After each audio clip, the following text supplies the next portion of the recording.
Неизвестното дали земјоделците годинава ќе добијат зелена нафта пред пролетните подготовки на земјоделското земјиште за сеидба е актуелна и на почетокот на оваа година. Иако од ресорното министерство најавуваа дека парите не се проблем, односно дека се обезбедени, се уште не е донесена одлука дали и од кога ќе стартува примената на оваа мерка.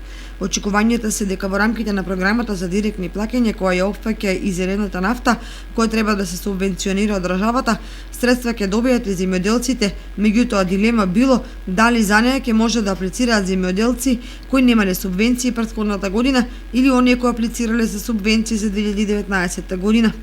Во секој случај, до крајот на месецот, земјоделците ќе знаат на кој начин и кога ќе ја добијат зелената нафта субвенционирана државата. Се работи за околу 55.000 земјоделци на кои ќе им се покријат 30% од трошоците за набавка на гориво за земјоделска механизација. За да користат зелена нафта, земјоделците ќе имаат наменски типизирани трансакциски сметки и посебни дебитни картички од банките.